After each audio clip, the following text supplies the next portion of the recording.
And we are having a problem with the screen. What up, y'all? Welcome back to the Artist Pro Show. Let me know how I sound immediately. This is a new microphone, new setup. Just want to make sure I'm not blowing your speakers out of proportion. Things look good over here. Things are in the green. We're in the green over here. Let's try the. Ooh, now we're in the orange. Okay, yeah. Let me know how it looks and sounds out there. Everything looking good. Cool. Appreciate that. Um, you might have noticed the room has changed a little bit. I mean, sort of. I literally walked in this morning and was like, I think I need a better flow. And if you've been watching the show for a minute, you know that I'm relatively new into this room. And I don't know. I just feel like it's part of the whole process, right? Like you got to continue changing, continue evolving. And I honestly do look at one's studio and one's room as an instrument too. I think Brian Eno is also famous for saying something like that. The studio is an instrument, and I take that into consideration. Like I initially had the drum set, if you remember, facing towards me, which I initially planned for videos. I mean, it was going to look better me looking at the camera, but and this is kind of going to speak to the theme of today really for our conversation, which is basically this. Like, why am I spending so much time on like the aesthetics of things, right? And filming videos, to what end? Like what is the product? Like ultimately, like what am I trying to monetize here, or what am I trying to build? Which speaks to another kind of concept I want to bring up today about three P's. But that being said, I move things around, and I'm saying this to give you guys an example of the fluid nature of just studio time, frankly. Because if you can kind of see right there, I'm pointing right at that's the module that I connect via USB, right? And that's the module that plugs into all my drum library. So I basically play quote unquote live drums, but using Superior Drummer 3, my own session library that I'm working on, a sample library that I'm working on, a few other things. But every time I wanted to use it initially, I'd have to like go all the way around, switch headphones, like plug in the USB into that from the other side, take the laptop off, set it up on the music stand. And I was like, this is horribly inefficient off of the sake of what? Aesthetics, like primarily like aesthetics. So it wasn't even that hard to do, but I haven't tried it yet. But the theory now is, believe it or not, that actually also has a USB connection, that upright piano. So the theory is because of the workflow. You know how it is when you're making something, right? And you want to think of that, or you have that next idea. I feel like any barriers between getting you there is detrimental to that work. Again, this is just my experience. So I'm trying to reduce the friction, reduce the bumpy road. So now the theory is if I wanted to use that, I'll never be really drumming and playing piano at the exact same time. So the theory now is quick, pop off that USB, quick, pop it up into that, and then I'll be working here or into some other things over here, and then I can quickly just turn around, hop on the drums, and play. And I'm trying to work on just that flow, not just flow like creative, but including studio flow.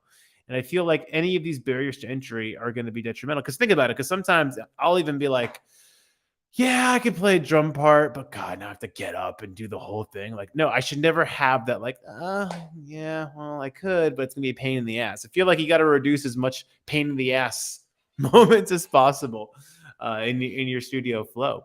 But that's just me. Let me know if you guys have any thoughts on general studio flow. I think this is just one. Again, it doesn't look as pretty, just kind of looking at it. But the working theory is I should be able to just move fluidly and let the room be an instrument too. Like I would never want to stop any kind of flow purely because I want to record something or film something, which speaks to another kind of component I have of today too. Another thought.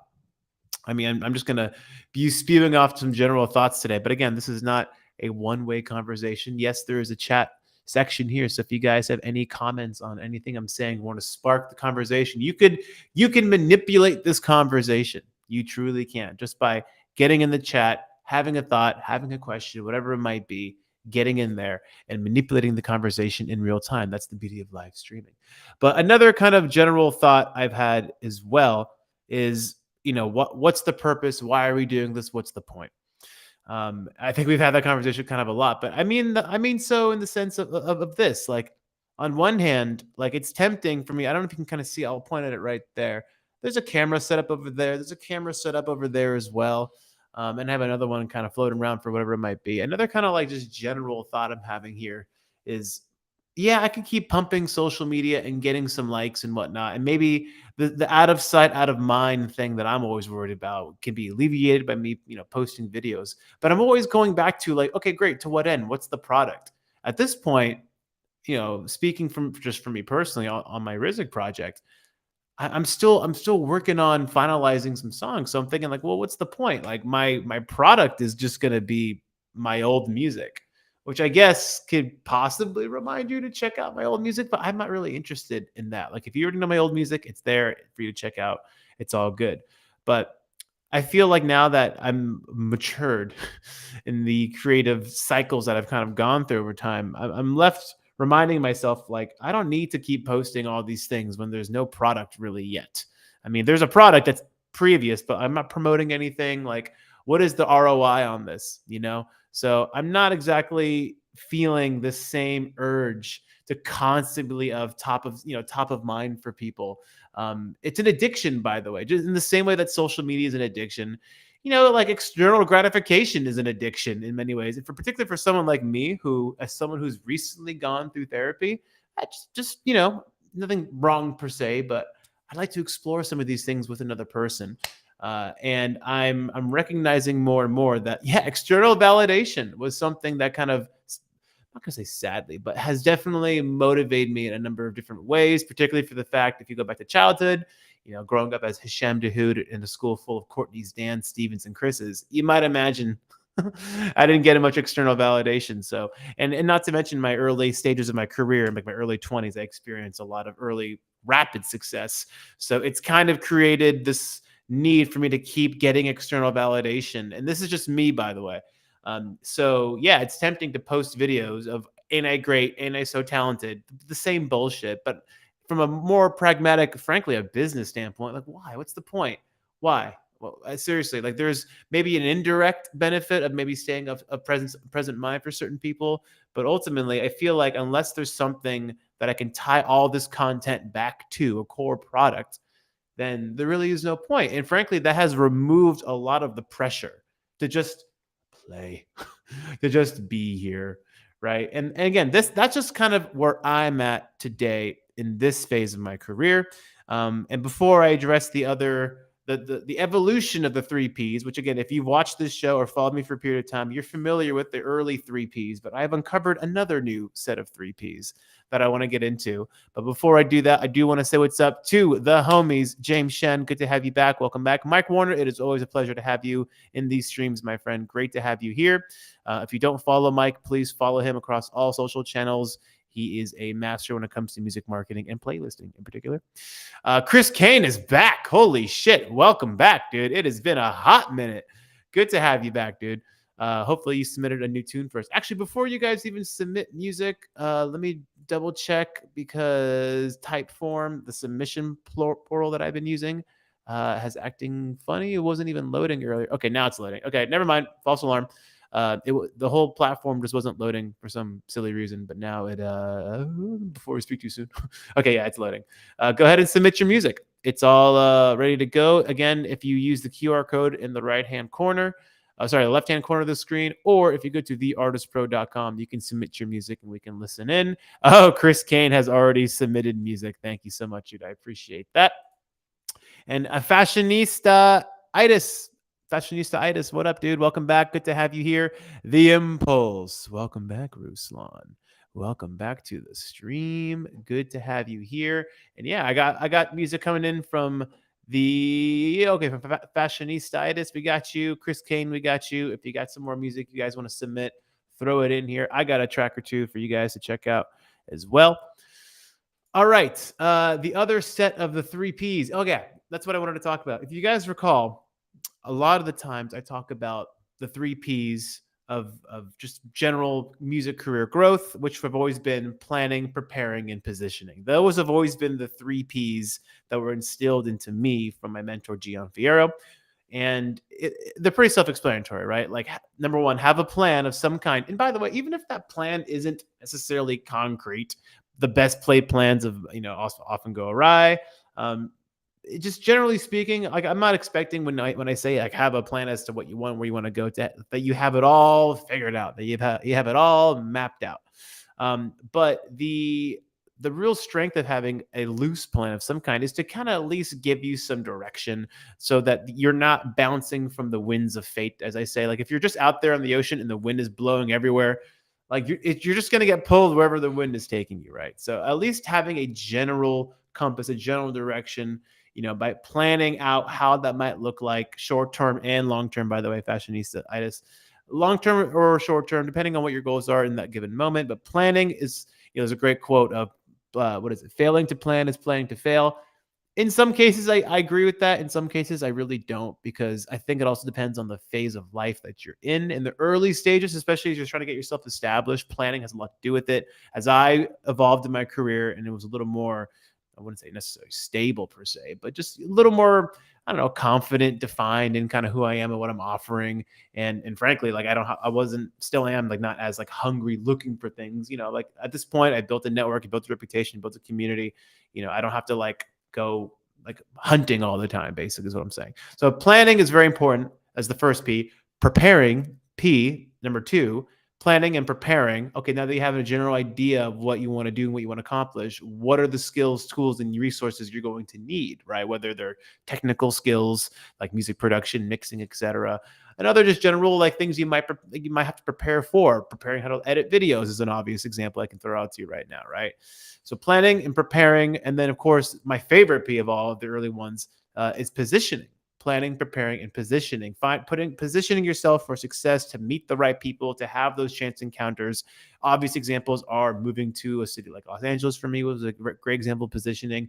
Taking music business classes when I was very young, another example of positioning, to meet other people.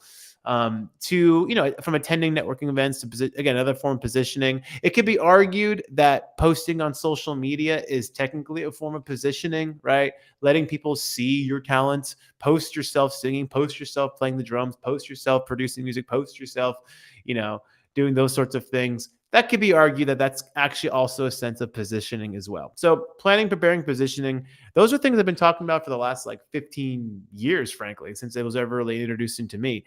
And upon having a conversation with Gian again, actually last week, we had basically entered like another, we didn't really say like, oh, you're the next three P's, but we did use another set of words that happened to all start with the letter P, that kind of spoke to I guess like what that next phase might look like. So if in your early stages, I really think those three P's matter a lot, right? Planning, preparing, and positioning. And yes, you could recycle and reuse those three P's again, if you're trying to do something new or you're starting over again, whatever it might be.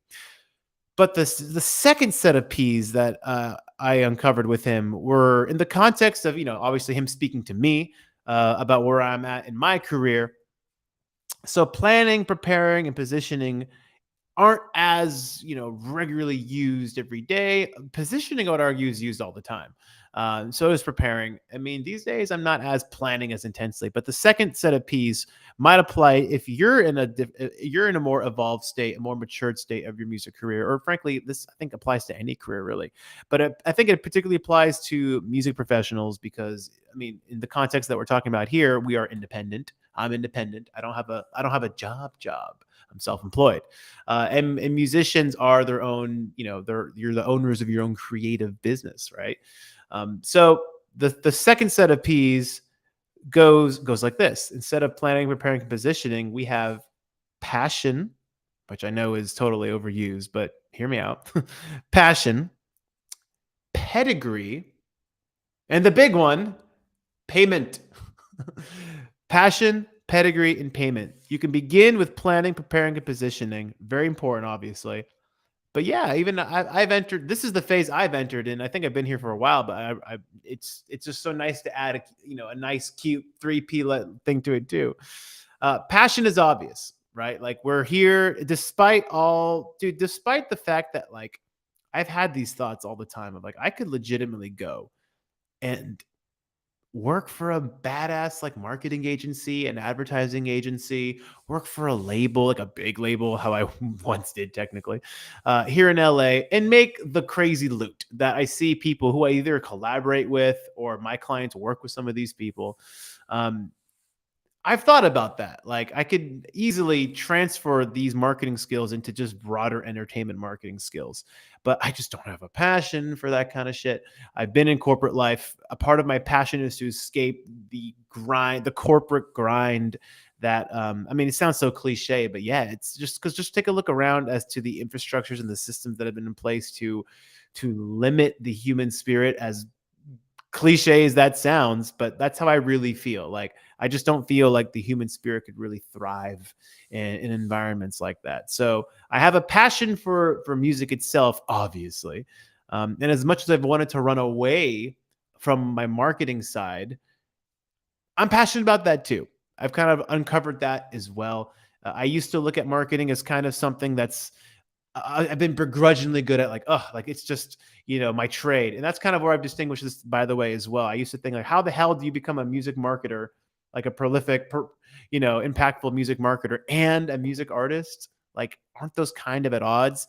And it's really fucked with me in a lot of ways of like, what is my identity? What am I doing? You know, if I stopped making music, I would definitely feel not only a part of me has died, but like that's not the full expression of my abilities. That's not my full talent. And one of my biggest fears is frankly the not utilizing, no, or sorry, not like actualizing fully, not fully exploring the breadth of my talent. So if you just dropped in music, I'd be like, fuck, there's no point. Like why there's no point in me moving on, right? So I would initially think, oh well, I could just drop the marketing. And there was a period of time, by the way, actually right before COVID started and into COVID, I pretty much stopped marketing. Not half of it was by force because I lost all my touring clients. So I didn't really have a choice in some regard. But I had money saved up, and I had one client that was still supporting me. But I pretty much stopped marketing. I was like, all right, look, if there's ever time to fully make music and quote unquote be the artist, now's the time to do it. And something was that what happened was just kind of hilarious in the sense that I actually kind of got bored being just the artist. And I don't know, it might be an ebb and flow thing, it might be an energy shift, but looking back on it, I think what might have happened was, as much as maybe I was trying to convince myself that marketing wasn't necessarily something I enjoyed, it was a trade, whereas music is my craft. I think I kind of just realized, no, like I really do enjoy helping people, specifically music professionals and just the music industry as a whole, because I have a passion for the industry in pretty much like every factor and every facet within it. Like I really do enjoy it. And if I kind of realized that it's something that it feels good to be good at something, if that makes any sense.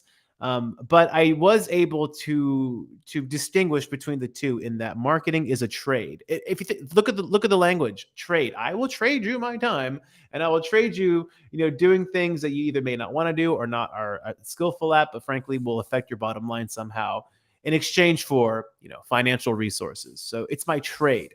Music is my craft. And it could be said that marketing could be seen as an art as well. I definitely do approach it from that degree. But I think it all comes down to your relationship with the things. And frankly, music, I try to avoid it as my trade, frankly. And I'm one of the fortunate few that, or the fortunate group of people that do make money from music. I make money from music from streaming royalties. Thank God. So money in my sleep. I make money from music libraries. I get commissioned to make music for various projects, whether it's film scores, adding music to catalogs. I just did a video for music for a video for Electrify America. So it's stuff that I'll happily take your money to make the music, and it's an enjoyable thing. But I really try not to look at it as like this is my trade, because it will pollute my approach. I will not make good shit if I'm like, this is for the money. I'm making this for the money. So what I'm saying is all the music I've made purely for just the craft, the enjoyment, and the money has just kind of come because of the positioning, frankly, as well. And maybe, yeah, the first three P's, the planning, preparing, and positioning. So I've tried to separate church and state a little bit. right? I think the music background helps in my marketing, definitely, considering all the stuff I do is music industry related. But at this point, I've got a better and a healthy relationship with the craft and then the trade. And I feel like if you just remove identity from that, like, what am I? Am I a marketer? Am I an artist? Am I a piano player? Am I a drummer? I really think it all comes down to what's happening in the moment. Whatever it is, be present in that moment. So there are certain parts of my day where I am completely the music marketer on calls with folks like Netflix and whoever or whatever it might be. They're on top of mind because I have calls with them this this week. But in that room, they don't care that I play music. Frankly, I don't care that I play music in that time in that room. I'm strictly enjoying the fact that I get to work on these high level projects and talk to these really smart people and have a really great time doing it. And it feels good when ideas just come to me. The same way how when we make music, when ideas come to you and you feel the click. You know what I'm talking about? Not the metronome, but like the click of like, holy shit, we got somewhere. I get that same feeling doing music marketing, especially when I feel like I've unlocked, a new path to reach people, or I've unlocked a new way to communicate in essence is the best way I can kind of describe it, and kind of get to the core of like what is motivating the stakeholders, not just motivating the creators, but what's motivating the audience. Like what is it? Let's get down to the essence. Oh, there it is. Let's exfoliate the hell out of that through content strategy, through communication, through guerrilla tactics, whatever it might be. That's fun for me. That's really, really enjoyable. But I know me, once I do that enough, I'm going to get a little drained and I'm going to run. I'm going to run to music. So in a weird way, maybe because I've been doing this for so long, I've been doing both for so long, I'll do my marketing efforts and whether or not I want to admit it, I'll be enjoying it actually. That'll fill my cup to the point where I'll just want to dump it on the music. And even after a certain while, I kind of want to like, all right, like we're cool here. I don't need to make. I'm not one of those people that needs to make music all day, every day, frankly. And I used to think something was wrong with me because of that. And I've just kind of accepted that the passion I have really does kind of blend in both arenas. And yes, they feed each other, but I've let go of the identity component. So that's the first P, passion. Okay. The second one, pedigree. Basically, like your history and the richness of the work that you've left behind and done. So in the early stages of your career, the planning, preparing, positioning makes a lot of sense because you have to build experience, credibility, relationships, etc. But once you've been doing that for a while, your passion hopefully has sustained you there to the point where now you have pedigree. In other words, you can look back and be like, I've done a lot of good shit. I know my worth. I know my value. I have contributed X to these companies and these brands. I've taken this person from this to that. I've gained a perspective. This is my ability to analyze situations, whatever it might be. I'll just speak for myself because this is the example I'm working with here.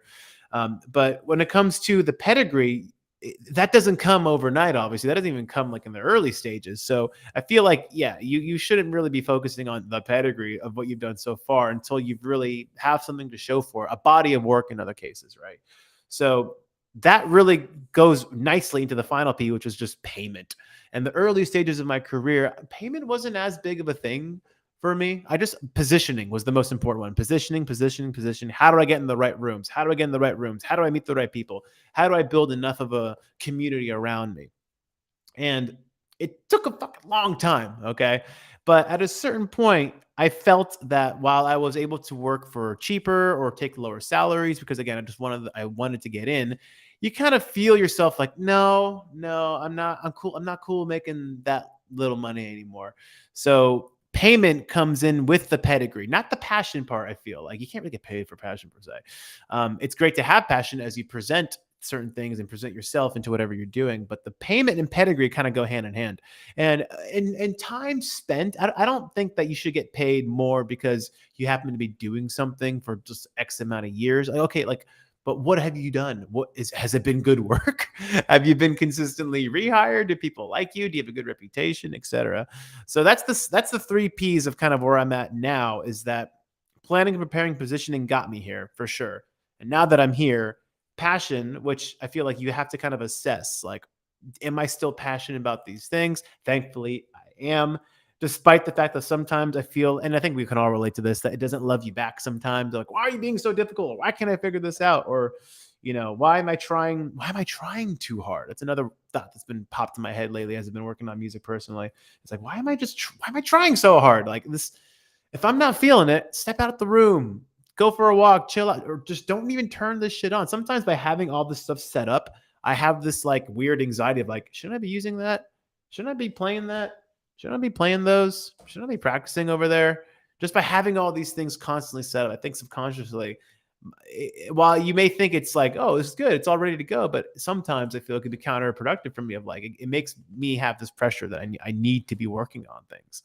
So the passion is there. The pedigree, once you've demonstrated the work that you've done, of course, you need to demonstrate it. So it's not enough that you're just, behind the scenes, word of mouth. That could help you to a certain degree, but how do you demonstrate pedigree and knowing your worth? Payment. I personally now, when I work with marketing clients, I have a bottom.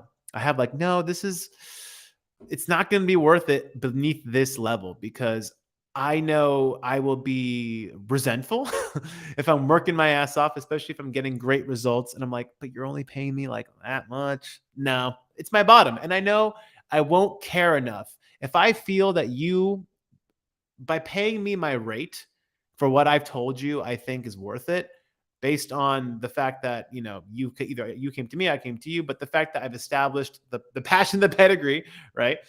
And the credibility, and it's all there. If you still don't see that the number I gave you is fair, and I've demonstrated that I'm not, trying to just milk you, but like this is what I believe to be fair for the results you plan to expect. And if you don't honor that back, I'm not going to feel like I'm going to do good work for you. In the beginning, I might be like, okay, fine, like I'll help you out, but it kind of is a respect thing. Like, I think you have to respect yourself to be like, I'm worth this much at least. At least I'm worth by far. You have to have your own bottom of like, I'm worth this much at least. And if they don't meet you there and don't at least recognize and see you there, I don't know. I feel like, are you positioned to do good work? Are you positioned to do your best work, I should say? And by best work, I feel like for a lot of clients, I don't have to be super into what they're doing. It helps. It really helps if I'm really into what they're doing. And especially if I'm really into them. I like them as a person. I want to see them win and succeed. I will do very, very good work. But I don't have to always be into the thing. I've consulted and done marketing campaigns for things I'm like, I am so not in that demographic, which, by the way, sometimes helps. You would think it does not help to not be in the primary demo. I think sometimes it can actually help a lot, because you can step back and remove the attachment to the media, the entertainment, the entertainers, the lifestyle, whatever it might be. But you can kind of get down to the essence of like what's actually happening more mechanically. And in those situations, that's kind of what I do. I look at what's happening more like just mechanically, as to like, okay, what is it that they like about these things? Like, and then you start employing some basic psychology, like, oh, I get it. So how do we speak to more of that notion, of that essence, right? So if I'm not into it, but I'm still getting paid what I say to be the fair rate, I will still do great work, because it shows that you've respected me. And I respect you by telling you I'm going to do a great job and following through with that. So the payment kind of trickles down to the pedigree, which again comes back to education, credibility, etc. Passion, right? Which has brought you to the dance. So the second set of P's, passion, pedigree, and payment, is the I feel like the next evolution of those three P's of planning, preparing, and positioning. Now, once you've done that for a period of time, you'll enter the next phase of passion, sustained passion, frankly, pedigree, continuous building of that pedigree, and of course, getting paid. Because you can't pay your rent on hopes and dreams. You can't pay your rent on thank yous. And I really, like I said, you guys, I think it comes down to respect. If you don't meet the fee because you can't, I understand. But if you can and you don't, I think it's more of a respect thing. So that's my take on that. Hopefully that was insightful, at least a little bit, to kind of show you guys that even though I'm leading these streams, I don't have all the fucking answers. And anyone who tells you they have all the answers is full of shit.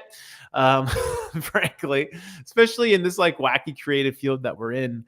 Because it's constantly an ebb and flow. I'm constantly learning new stuff. I mean, right now I'm learning about songwriting. In fact, one of the reasons why I even have this new microphone now is because while I've made instrumental music this entire time, I feel like I'm really ready to start writing lyrics and frankly, even starting to sing a little bit. Like I'm not a singer, but I know how to hit notes. I can hold the melody and I want to start writing because a lot of the people who have always been influenced by actually outside of music, guys like George Carlin, who's a hero of mine, words, language is something I've always been attracted to and the interplay of words and language. It just dawned on me like, why the hell don't I write lyrics? Which of course, the first thought is like, because I can't. I don't know how. And which is a very self-limiting belief.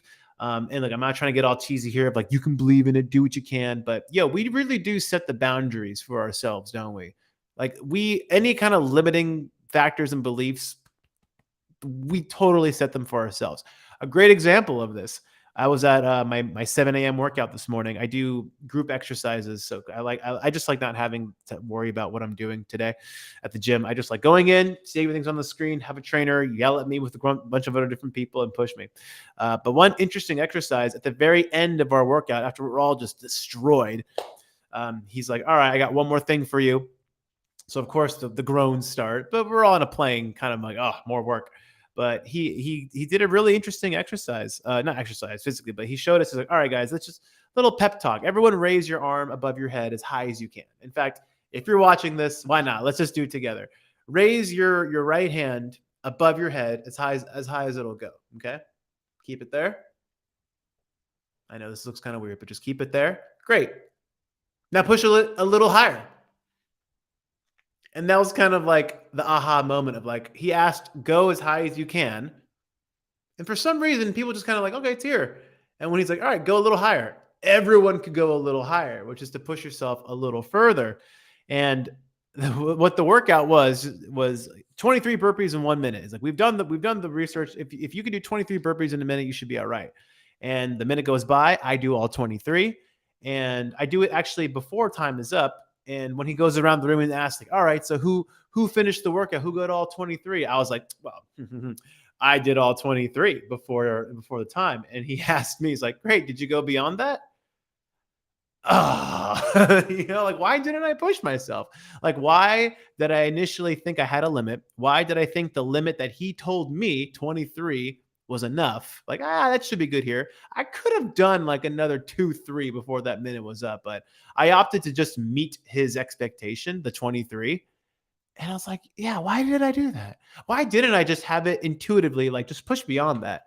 Like where, how come I don't have that? Or at least in that given moment. Like, yeah, it'd been more comfortable to stop at 23 and I did. And I met the criteria, but he made it, see how he framed it of like, oh, if you get to 23, you should be lucky. I was like, oh, I got to 23 and still have like 15 seconds left. But why didn't I keep going? Why didn't I just push, push, push, push, push? Why did we stop here when we could have really gone there? What is that? I don't know. I'm always trying to find parallels and stuff like that in just day to day life. Exercise is a great example of obviously pushing yourself because it's a physical fucking thing. But I don't know. I think that's going to really stick with me of those moments of like, why aren't I pushing myself more? Why aren't I pushing myself? So I bring that up with the whole lyric thing because now I'm doing daily writings now, timed writings. I'm reading a book that I'm happy to introduce you guys to at another point, but it's all just exercises to write about sensory experiences. And don't tell me the sky is blue. Describe everything. Describe the scene you're in, which speaks to lyric writing and emotions. And like, don't write. Is it better to write lyrics that are just about what you're going through, or to keep them more sensory based so that the listener can imagine themselves in that scene? Which I feel like those are the best lyrics to me, that are more sensory based, that you see yourself now. It's just the same reason why the movie is never as good as the book, because someone made their version of the story, whereas the book is always your version. It's always going to be better. So that's kind of where I'm at now too. So I'm working on that, and I'm just trying to share my insights, share whatever I can pick up on a day-to-day, weekly basis for you guys here, to hopefully, and in the same way that hopefully, as I'm describing my experiences, hopefully they work like lyrics to you as well, and that you can hear yourself a little bit in some of the things that I'm going through. And maybe you can take some insight from the way I'm processing all these things. If it's helpful, let me know in the comments. And if it's not, we can just skip all this shit and go straight to the music. But before I do, let's just go to the chat real quick and see what you guys got to say. Chris Kane, thank you for coming back. Mike Warner, some days we just don't want to show up. Taking a break is key. Yeah. But also not taking too long of a break. I've made that mistake too. I mean, we all procrastinate, but sometimes I ask myself, like, why do I? Like, what I've gotten to when I've grown to, you guys, is, and hopefully you guys get there too, is that when I procrastinate, I've made it now kind of a habit. Not to like, not consciously, just like, I don't know, from my own internal motivation of like, why am I procrastinating? Why would I rather go to the grocery store right now? I mean, I can go to the grocery store anytime. I have the most flexible work schedule known to man. Like, why do I have to go now? Go anytime. What are you trying to hide from? Why don't you want to get in the room? Why don't you want to work on your scales? Why don't you want to finish that song? What the fuck? What's going on here? I mean, I almost got to ask myself now, like, what are you stopping? Why are you stopping? Why are you procrastinating? Stop procrastinating. Uh, the impulse. He totally gets the pressure to use the stuff. Yeah, I don't know. But at the same time, I don't want to keep setting this shit up every single time. But yeah, there's something to be said about what we do with that pressure. James Shen, it takes a long time to really understand your self-worth and creativity in the music industry, at least for me, at least for all of us, dude. It takes a long fucking time, especially now that at my age, at 35, I believe it was Julia Cameron in her book, The Artist's Way, that talked about this.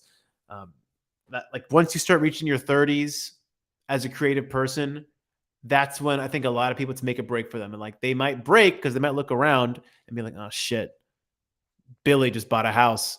Oh shit, like they're going on long vacations. Oh man, he's promoted to like an A-level manager now. Like, uh-oh. And then the comparison traps begin. Again, as I discussed earlier, as someone who grew up needing external validation for all kinds of reasons, that fucks with me. But I've learned to, well, I've learned to at least acknowledge and recognize it. I can't say that I've learned to beat it because I haven't. I'm still working on that shit, to be honest with you. Let's see here. No, what? No, stop. Don't make me answer those hard questions. Yep, keeping up with the Joneses. In fact, do you know what book? I believe the book is called The Millionaire Next Door. That actually, I think, coined that whole keeping up with the Joneses syndrome. It's a great book. It pretty much talks about financial wealth and freedom, but also discusses the fact that true millionaires, people who are really wealthy, you would never know they're wealthy. They don't spend their money on stupid shit, basically. Okay, why don't we check out the music submissions that you guys have? Let's see what we got here. Who submitted some stuff? All right, Fashionista. Over here, we got Chris Kane in The Impulse. I want to hear from Chris Kane first. Chris Kane has been gone for a minute. He's back in the chat today, and I love hearing from Chris Kane. So why don't we pull up his track? Okie dokie. Chris Kane in the building. Bro. All right, let me pull up your track, Chris Kane. Get out of here. All right, the track is called Don't Judge Me, as you can see over there. Let's see. Chris Kane says he came into this project wanting to create a soulful, modern hip-hop vibe that takes the listener on a journey. The motivation of this track is Kendrick Lamar and Kanye West. And that's all he's got for us today. So let's play the track. Give it a listen in your headphones, your monitors, whatever it might be. Please intentfully listen. We also do encourage real-time feedback here. So if you guys have thoughts on this track, any thoughts at all, put it in the chat. Let them know, and we will talk about it shortly after. But for now, here's Chris Kane's Don't Judge Me.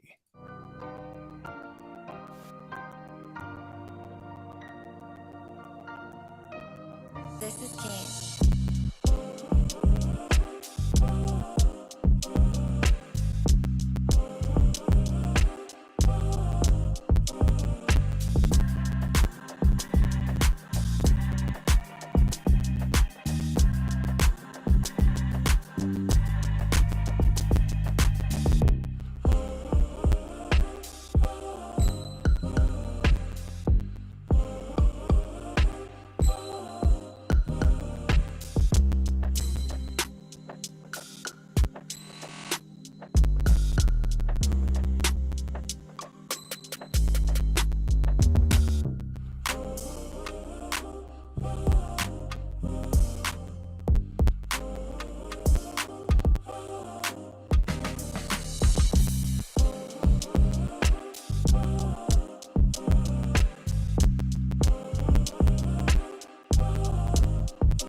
I'm hearing that it's crackly again. Is it still crackly for you guys? Whatever the issue was, I worked on it again. It should be cool right now, but let me know how the audio sounds for you guys.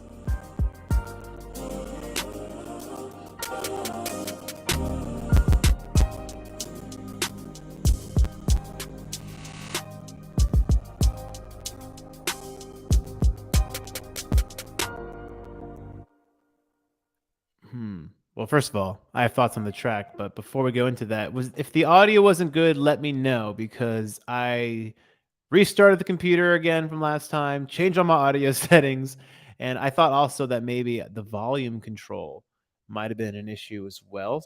Like it was too loud, perhaps. Um, let's see. I can't high. Yeah, that's what it sounds like. Yeah, the high end is an issue. Okay, tell you what, we're gonna try something new real quick. I have an idea because no one seemed to say anything about that when we had our waiting music, our lobby music, and I think I know why this might be. I'm gonna pull Chris Kane's. Oh, is any volume cranked to the max? Let's have let's have a look here. It shouldn't be because I'm coming out of the SSL. Nope, nothing's cranked to the max. Shouldn't be anyway. But tell you what, Chris Kane, we're gonna pull up your track one more time, and y'all tell me if there are any issues, and please tell me like right away. Here we go, Chris Kane, Chris Kane, Chris Kane. We're gonna jump right ahead.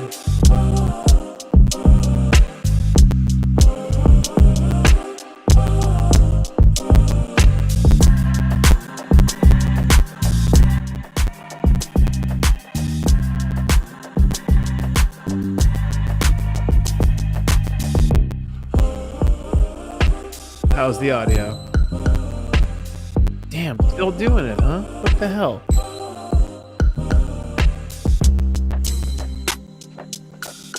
Same crackling effect. Oh, that's not good. Can't be doing your music justice. How about this?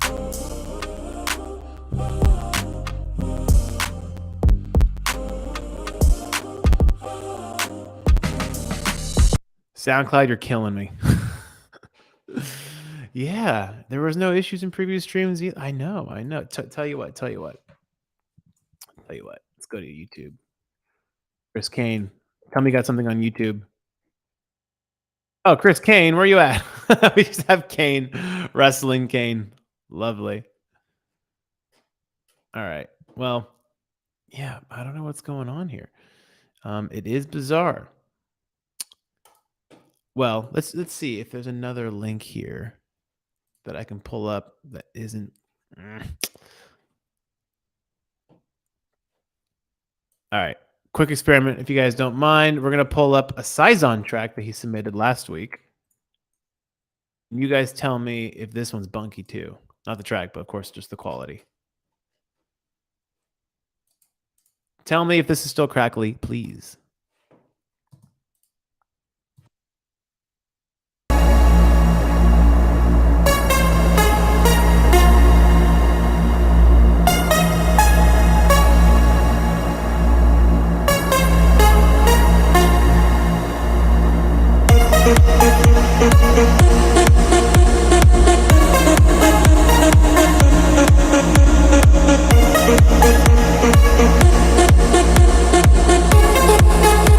So it's SoundCloud. It's a SoundCloud issue. Ugh. SoundCloud is blowing it for us. Okay. Well, that I can't do anything about, you guys, unfortunately. I can try looking into it for something else, but for just one more avoidance of doubt, we're gonna play a YouTube video of Chris Kane music. It says, it looks like Chris Kane music. Here we go. I think I found. That's not you. Hang on. Share the screen. Oh, that's Christian Kane. That's so funny. Nope, that's not Chris Kane. There you are, Chris Kane. Okay, let's play a YouTube video. And if this is still bunky, I don't know. Let's listen to this.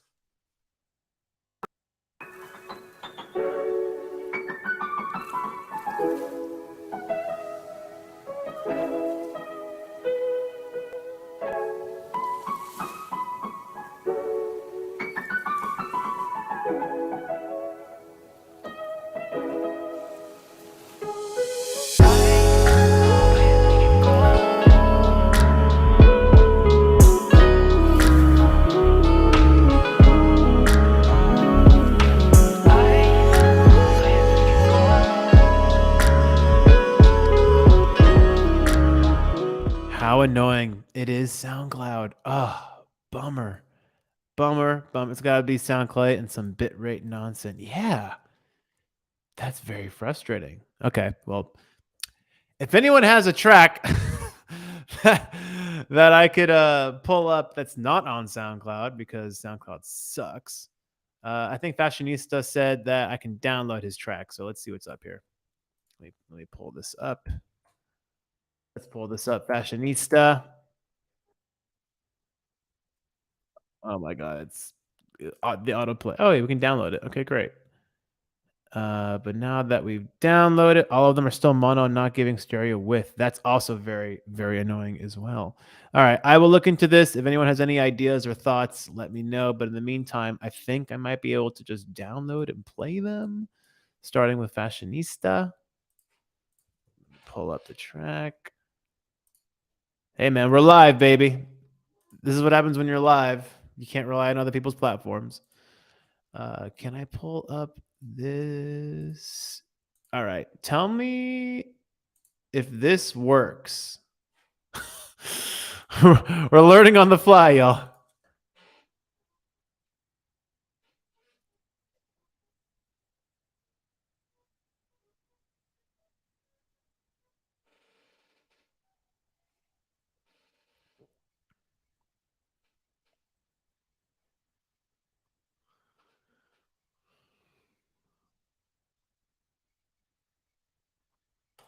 Not hearing any audio, he says. All right. No sound. God damn it. I appreciate you all for being here and helping me work through this because that's annoying. Whelp, you know what? I accidentally had your whelp up there, Ruslan. I'm gonna keep it up there because that's the vibe right now. That's the vibe. Okay, how about let's try the QuickTime player and maybe I can share the audio. Yeah, I don't think this is gonna work though. Okay, I have a new idea. Another idea. Check me out. Okay, this should work. If I think I know what I'm doing, this should work. The tab. Okay, okay. Tell me if this works. Fashionista, you're up again. Let me pull up this. Here we go.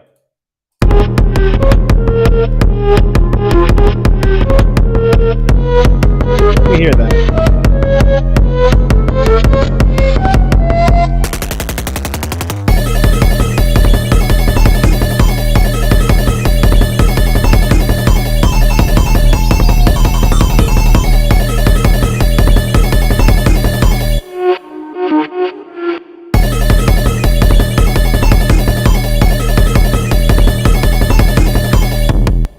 Holy shit. Y'all heard that, right?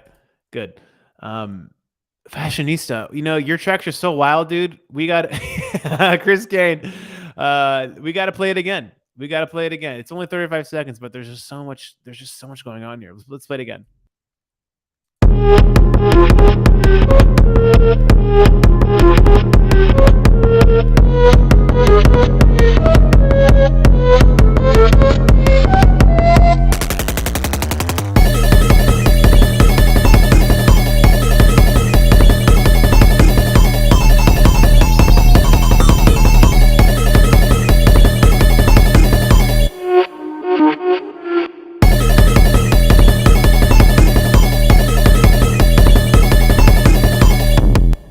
Ugh. Wow. Oh man, there is a lot going on here. I gotta pull up this one. A peyote trip through Bollywood, dude. Ruslan, you should be writing more lyrics because you have a way with words. That's pretty much the vibe, dude. You definitely have a sense for who you are and what you're going for, dude. And I gotta say, like you do you. Fashionista, you do you, man. And it's funny because as something that I'm struggling with sometimes as I'm just like working on music sometimes is I'm sometimes I'm just thinking, look, I hate to admit it, but I'm thinking like, great, well, how can I be different? How can I be different? How can I be different? Okay, normally a 4/4 beat would drop here, but like, it's been done. What can I do that's different? I feel like you automatically do what's different. And like but at the same time, you have a thing like you have this up tempo. I don't know what BPM that is. That's like 160 something. Sounds like I don't know. But every track we've heard from you, it has that up tempo. It has that chaos. It just has this chaos kind of going to it. Your music is reminiscent of just a legitimate like art project to me, from everything I'm hearing. Like you're not trying to appeal to anyone per se. You're clearly doing your thing.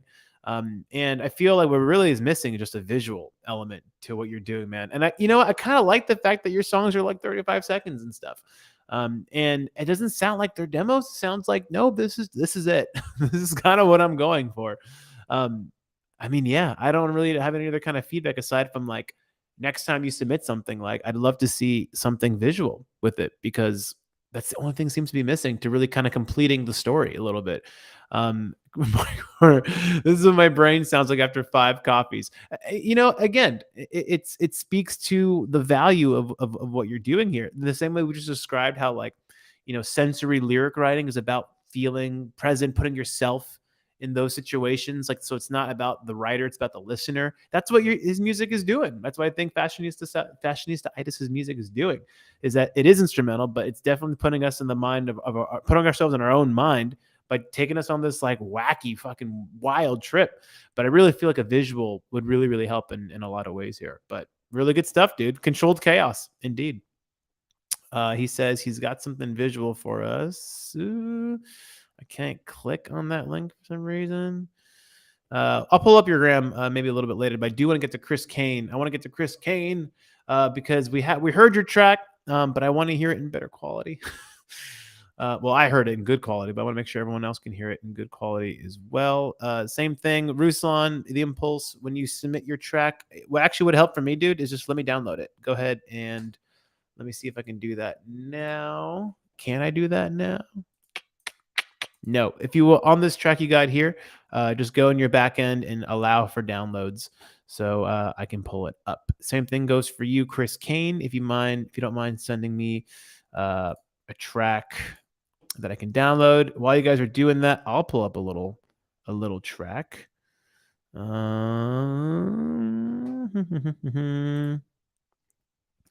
That I'm working on right now for a little library project. Let's see if I can just. Oh wow, look at that! I totally found like a little workaround. I'm kind of proud of myself. Here's one from moi. That's. Here we go.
There she is.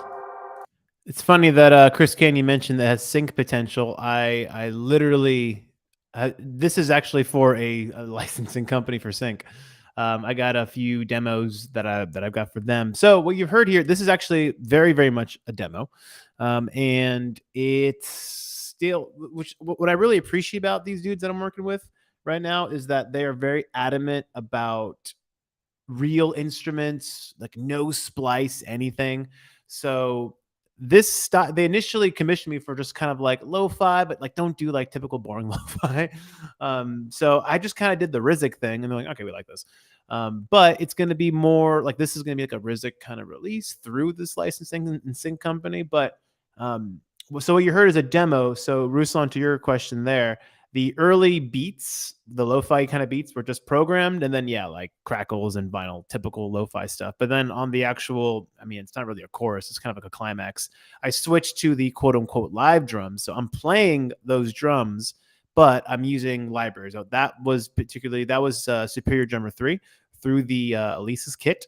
And I feel like, again, I was almost tempted to kind of keep it more rudimentary and just kind of keep it traditional lo-fi, but like, again, these guys in particular, they're all about the humanity in the tracks themselves because they know that's what's going to take to really differentiate their catalog. So yeah, like I had to demonstrate that there's a human playing the kit, so the hi-hat patterns change up a little bit, and even some of the patterns themselves just change completely. But yeah, so in that demo, it's live bass, live piano, it's live guitar. There's still a few like splicey samples in there that are just kind of placeholder because once this track and the rest of the catalog that I'm working on for them gets approved, I would be replacing everything. Actually, I'd be playing actual live drums, not those drums. I would even hire a guitar player to make the guitar parts more spicy. Everything. So what you heard is a total demo. But to your good ear, Chris Kane, yeah, it's sync potential because it's written for sync specifically. There's no track name or anything like that yet, but do stay tuned. All right, let's see what else we got here from you guys. I believe now that the Impulse, his track is ready to go. Let me download this bad boy. Yep, I'm so glad I found a workaround on this. Otherwise, I would have been pretty fucked. Okay. It's already playing. Here we go. The Impulse. Wow, that's building. The track is called Visitor. The title track of the EP he released a while back with the same name shows the Visitor finally dropping the guys and made the longer one. The only request to play through. Here we go.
I am reborn in all the ash of this world. I have come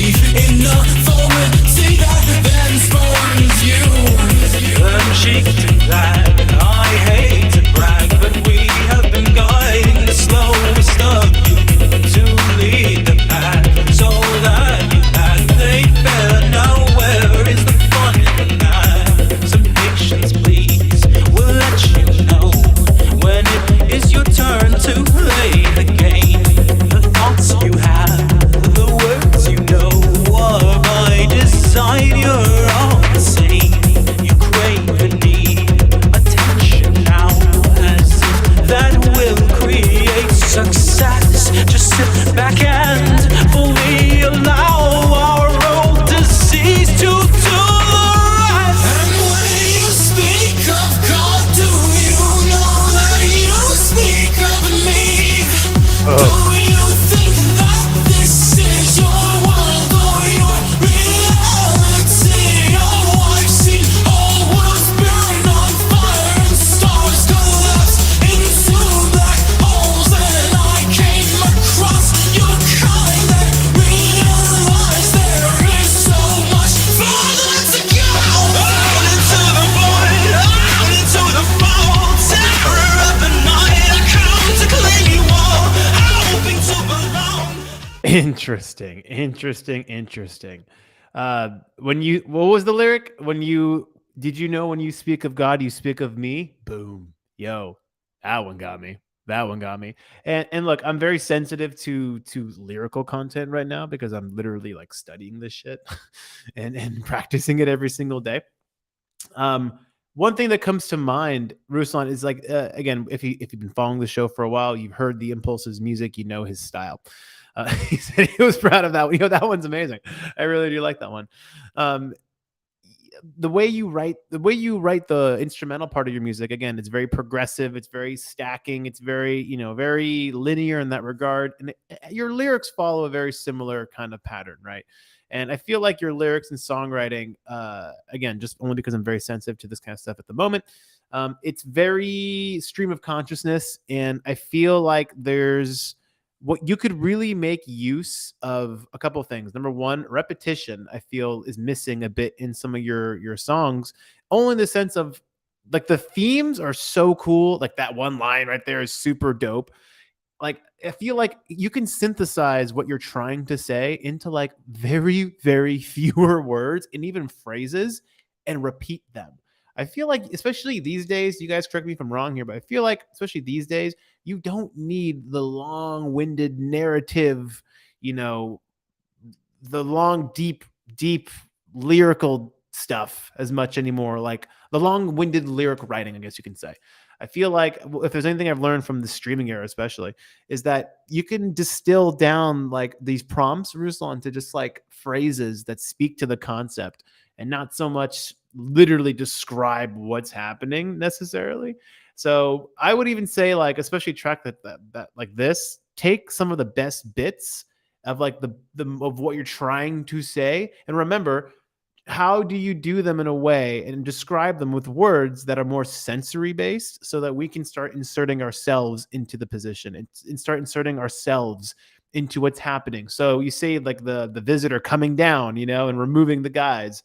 Great. That's what's happening, but how do you write about it in a way that puts us there and we can absorb that moment through senses? They're all five senses and including some other ones, like body and motion that this book that I'm reading is talking about, which is like literally what is our body doing? What is the motion that we're in?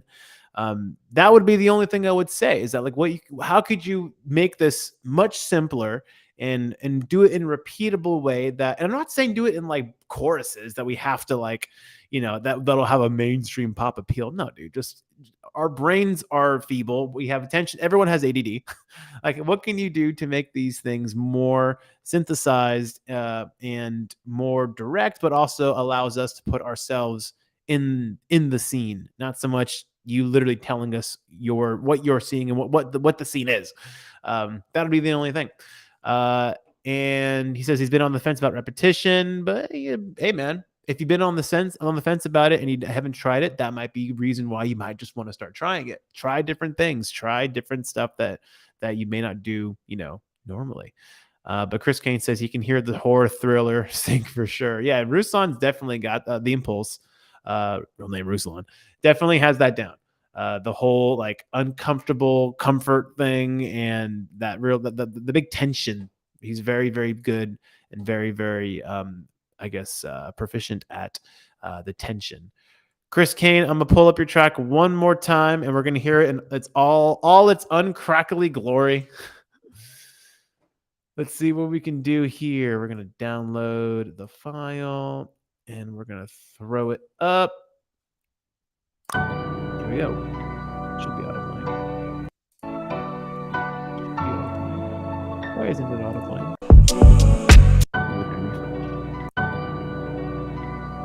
Maybe if I try something different altogether. Let's try a new tab. Oh, Chris Kane, your track is not. Is it playing?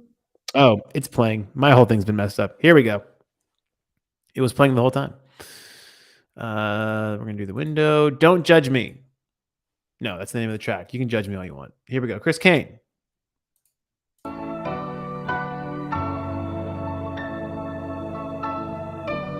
This is Kate.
Chris Kane never disappoints, does he? Way to go, dude. That was definitely something. I mean, he puts it here. A soulful modern hip hop vibe that takes listener on a journey. That's pretty much what this was. Verbatim, dude. You got the soul with the keys and the chord progressions. The choir, of course, adds a bit more of an epic kind of dynamic to it. But also, I think it does kind of play into the whole modern thing too, right? The Kanye thing is funny too because I think we can all kind of put two and two together as to like why that choir evokes the Kanye kind of vibe. The journey is there. The journey is it's interesting because the journey is also lacking lyrics, but still allows the listener to kind of go into their own world here. But there's something to be said about what even this track could be, in my opinion. I mean, look, if you want to kind of apply the same things that I'm going through right now with these library people, is like if you really do believe in this track, and maybe I mean, also I didn't even ask you, is this a new project of some kind? I mean, did you want to make more music just like this? If you used this as the demo, like there are certain things that you would keep because you said you wanted the modern hip hop vibe. So of course you keep the hi hats, to kind of keep those patterns, but is it out of the question to like hire a choir of some kind to really get the full body and to also film them doing that? Can you go somewhere online and hire them, whether it's through like Sound Better or something like that, and request that video is there, or find someone local and transcribe these parts and have it be there? And I feel like it's one thing for you to send us these tracks, right? But imagine if you made a video of replacing some of the key parts, like the choir is a good example of that. Also, you're a bass player, dude. Like the bass I heard sounded pretty programmed and repetitive. I wanted to hear some like riding the neck. I wanted to hear some like embellishments. I wanted to hear like more live, dude. I feel like since it is a hip hop vibe, you got to maintain some consistency. Like the part of the beat, like part of the repetitive nature of hip hop beats is obviously there on purpose to create room for the lyrics. But I didn't hear any lyrics on this, so you have hella room, dude.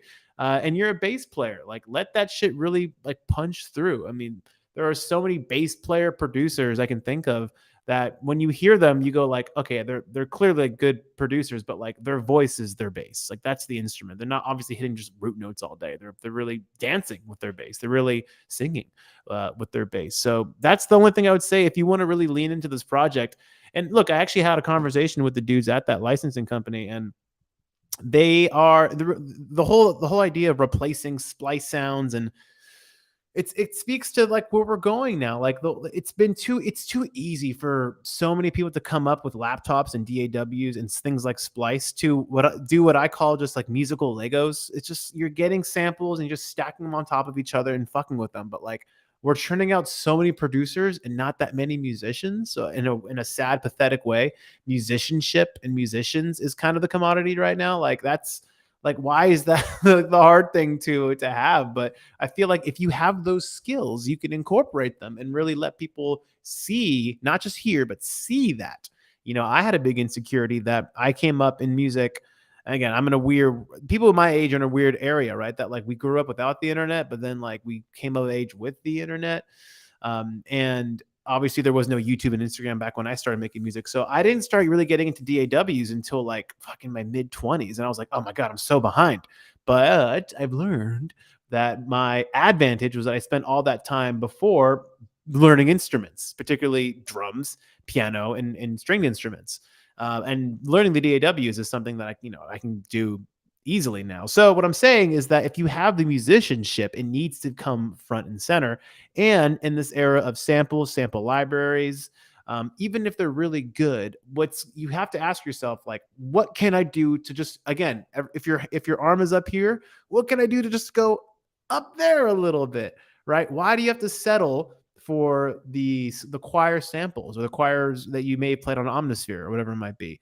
Like, if you really want to realize the full potential of this track and you believe in it and you believe in what it could be, wouldn't you? Yeah, it wouldn't be like a no-brainer to really get a real choir. But at least for that, I know budgets are a thing, but like go for that. Or at the very least, let's see you playing some bass parts, some bass lines, etc., man. So it's something to consider, right? If this is the project and everyone is doing projects, like what can you do to take it that one reach lever? I really love today's little life lesson that I got from my trainer today of like, why did we stop here? Like you can go a little higher. And I feel like those who go a little higher are the ones that are gonna really stand out. So really, really good stuff, Chris Kane. I appreciate the submission. We always appreciate your stuff. I got time for one more. Oh, we got a new one. We got a new person over here. Tremellis. Am I saying this right? Tremellis? Tremellis? Tremellis, if you are just watching now, SoundCloud apparently is bugging out.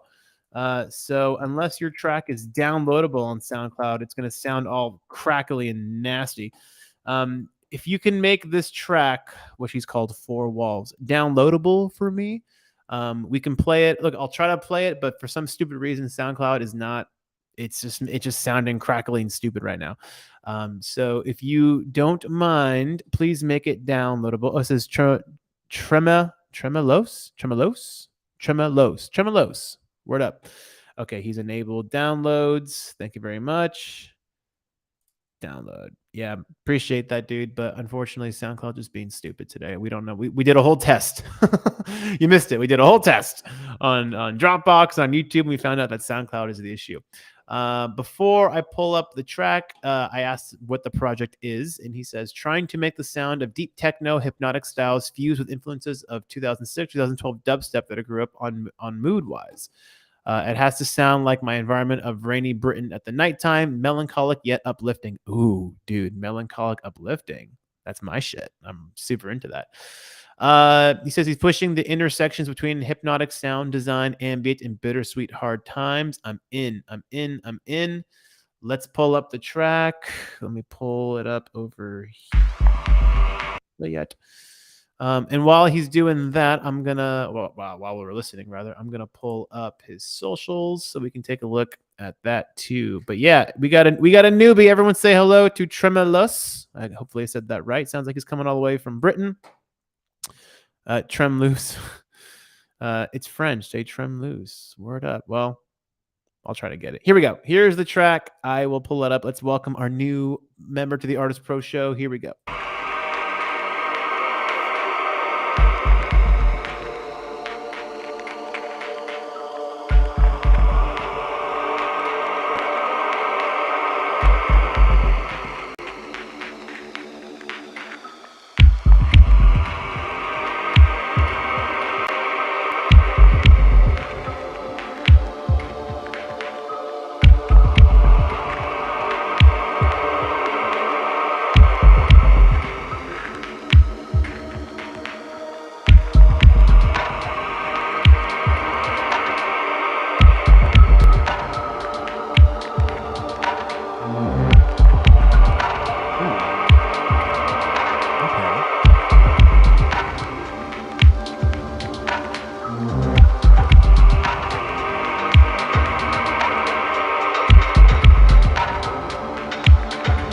Is hitting hard.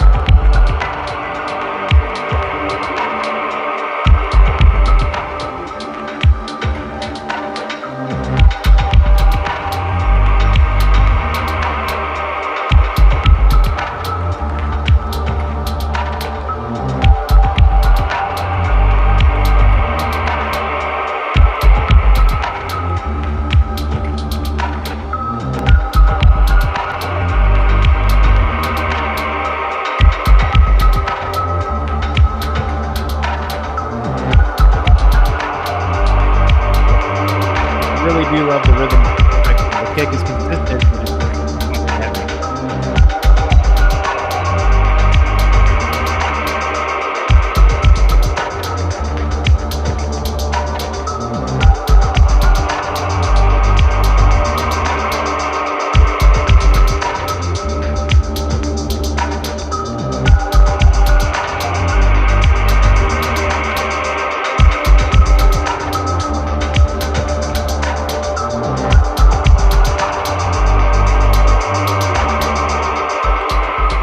I hope this goes where I think it's going.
Yup. Tremolos. Well done. Interesting. Interesting. Interesting stuff.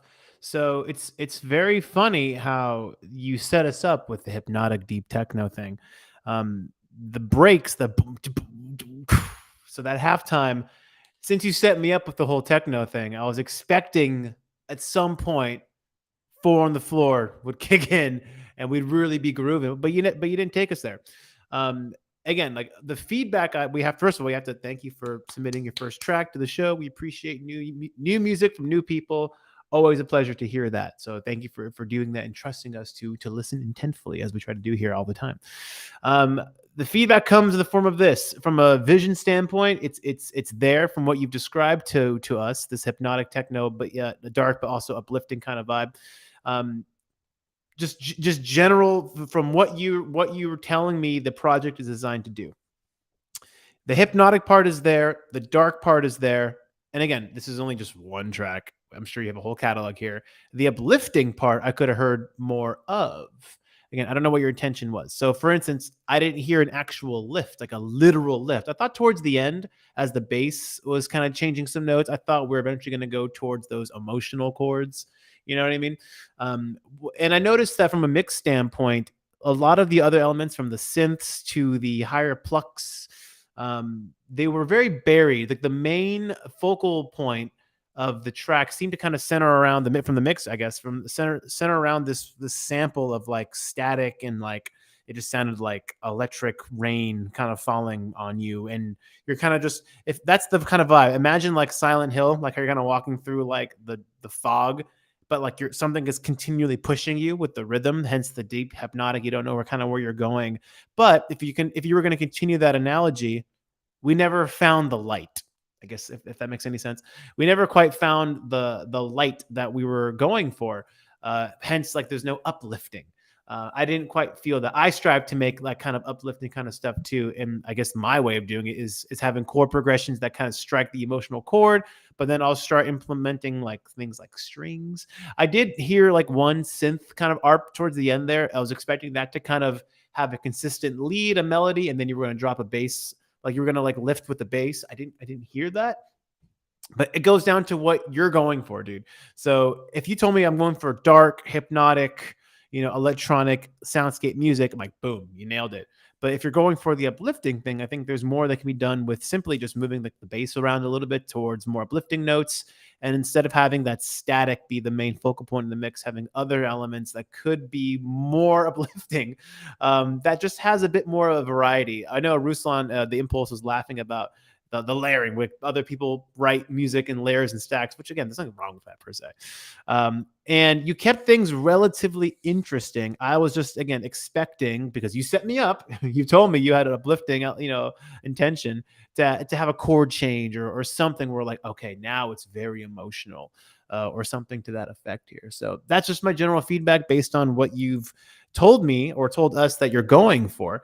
And otherwise, I will say this: I'm interested to hear more. I know the Impulse said he could hear a whole playlist, but it's kind of bothering me though, dude. Is I don't see any social media presence for you. In fact, here you guys can't see it because I stopped sharing the screen. When I asked for a social link, this is all I got. This is all I got. A YouTube channel? Surely there's more somewhere. Is there any particular reason why you don't have any social media presence? I mean, it says you have a Twitter account, which is not showing, but no, it will be. Odds with the real. Interesting. From West Midlands, England. I want to hear more about what's happening over there, man. Yeah, let us know why. If you there's no like normally when someone submits new music, we all follow you afterwards. Odds with the real is the Twitter handle that he submitted. But yeah, let us know if there's another place we can follow you and ensure that we can keep up with you. Because I want to hear some more stuff. Please come back next Monday and submit some more music. I want to hear it. Let me just make sure no one else submitted some more music. But yeah, I want to hear more of that stuff, dude. I definitely do. I think we got time for maybe one more. If you guys want to hear maybe another one that I did from the that library, another demo from that library I'm working on right now. Actually, I think this is actually a good one to follow and end with, because I also went for, I think, like a darker but also kind of uplifting vibe with this particular track. So why don't I just pull that up, download it, because apparently SoundCloud sucks today. I'm gonna pull it up over here. Okie dokie.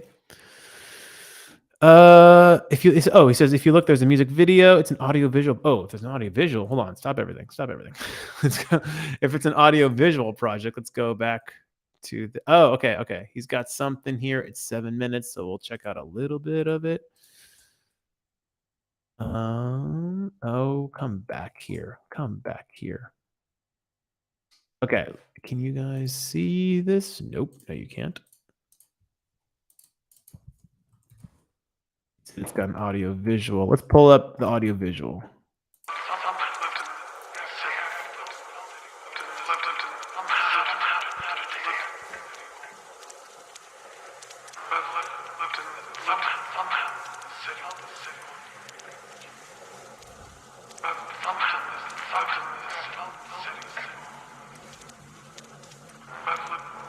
Are you doing the visuals here too? Did you make these visuals?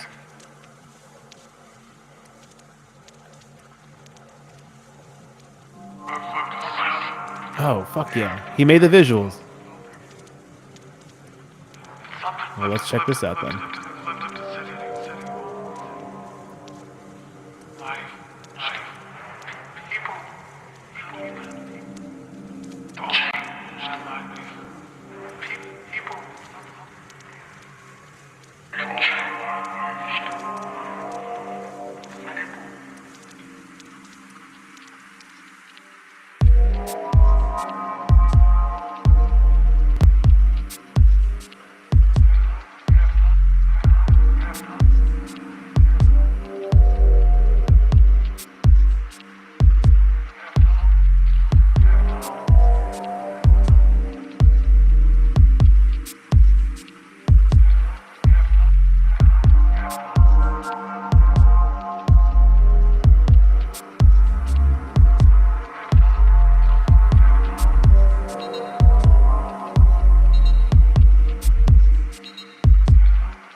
Chamelis, why don't you fill in the gaps a little bit and tell us what are you going for with this video and this whole visual direction? If you don't mind letting us know.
We do. Let me pull up my little screen here. We need to see more of you because you are coming from a place of depth, and I'm very interested in people who come from a place of depth. Depth. I mean, the I citizen thing. Like, oof. Like, I love how you responded. Like, this is basically our interpretation because I mean, I'm interpreting things. I mean, the way you have the character slash caricature constantly morphing, the citizen of this, kind of life that we've all created for ourselves, and the systems, infrastructures we've found ourselves in, at some oftentimes at no choice of our own.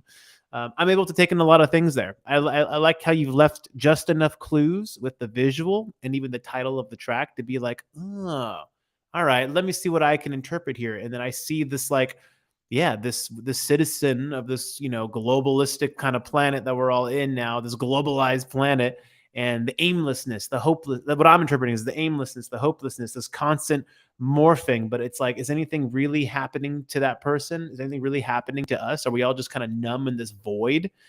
I don't know, but the music itself is obviously very interpretive. But when you add this element, it completes the perspective because again, you're allowing us to use more of our senses and therefore inputting more information to complete our own narrative. So clearly, since I think about these things about the globalized society and the numbing of the human mind and the killing of the consciousness and all these things that I think about on a regular basis, that's coming through as I interpret your music. So now I'm making it more about me.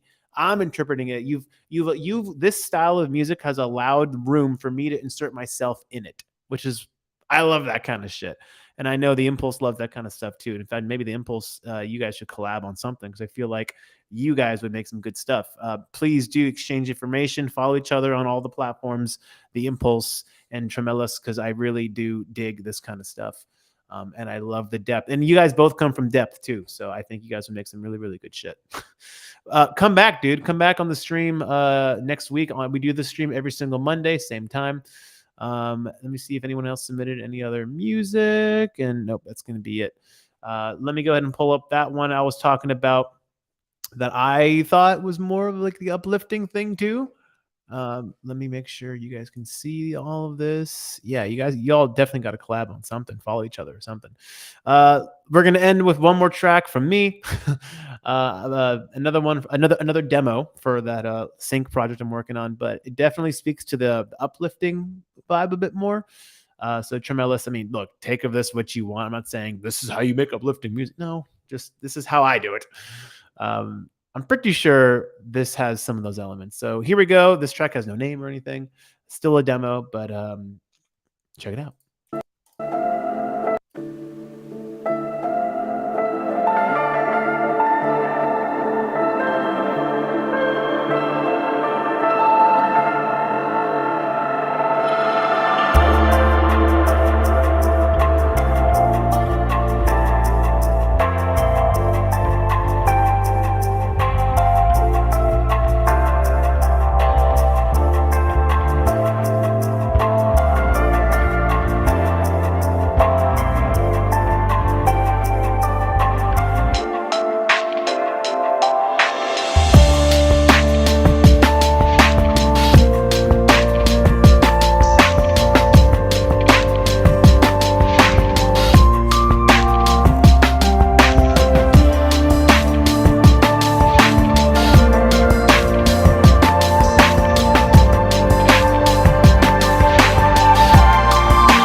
Definitely change. It's a demo.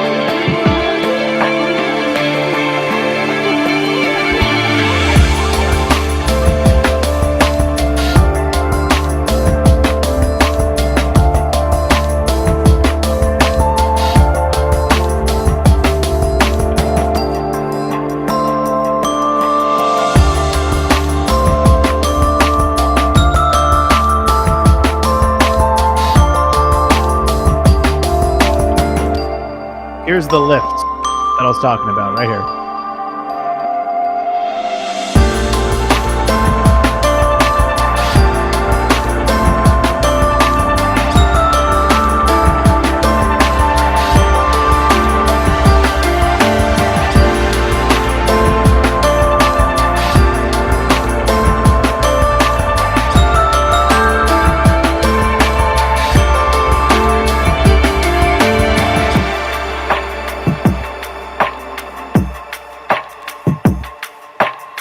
This one's definitely more in demo mode than even the other one. The other one was a demo too, but this one's even more of a demo. Um, Definitely a lot of stuff I'd like to replace. Real Glock I like to replace. I would definitely hire a guitar player to make that one part, and frankly, other parts are way better too. But general vibe, again, like that kind of brooding, down tempo, but somewhat kind of uplifting. That's also kind of the vibe I go for as well. We all do different things, obviously, as well. But that's the vibe of that one. And you know what? I'll try to continually bring my own music to the discussion as well, just to showcase that I'm not just listening to your guys' stuff too. I'm participating as well. But we got a new dude in the room, Tremellis. It was so good to have you in the stream, dude. Thank you for bringing your tunes. Please come back and bring more, because I feel like you have a little bit of a fan base right here in this little room. Definitely want to hear more from you. Chris Kane, thank you for coming back, for submitting some more tunes. Always good to hear from you. The Impulse, thank you as always for submitting your tunes. I think Oliver Blue was in the room at one point. If he's still here, what up? Good to see you briefly. And I will see what the hell is up with SoundCloud. But for now, if you guys do submit music, just make it download enabled so I can pull it up and we can hear it in all its glory. But that's going to wrap up this particular show. Again, come back here every single Monday, same time, same place, 11 a.m. Pacific time. Please, everyone, bring a friend, bring a homie. You guys might have noticed, if you do follow me on the gram and other channels, I don't really promote the stream. I do want to kind of see if everyone can bring their friends and make this kind of legitimate kind of word of mouth community. That's kind of what my intention of this. I don't want to really promote this stream, if that makes any sense. And I know it's like the music marketer not wanting to promote. I'm just hoping that this has enough value for you guys, that you bring in some friends and you tell some people, and you guys are my form of marketing, in the sense that it's made a lasting impression and that you found real value. And hopefully we can start pulling people into the stream and hearing more pieces of music from different people. I will do everything I can in my own organic ways, and I hope that you guys would really do me that solid. Look, you can support the stream financially if you want, by throwing that QR code up there. Shout out to James Shen for once again always submitting a financial contribution. I appreciate you, dude. But if you guys can't do that, just simply telling a homie and having them join us every Monday, having them submit their music, is all I could ever ask for from you guys. So definitely bring some homies. Let's make this a real community that's not inflated by ads or any of that bullshit. Let's just let this legitimately be, people coming together because they are helping each other and helping grow a real community. But in the meantime, I really, really do appreciate you guys joining every single week. I try my best to make it every single week as well. So happy music making. Hopefully this show did some favors for you guys and led you to some good insights. And join us again next week on Monday. Same time, same place. Submit some tunes ahead of time if you'd like. And hopefully Tremellis will have you back, because I really enjoyed hearing your stuff today. Till then, you guys, have a great week ahead. Follow me on all the platforms to stay informed about what I'm working on, and enjoy the music making. And I'll see you all same place, same time next week here on the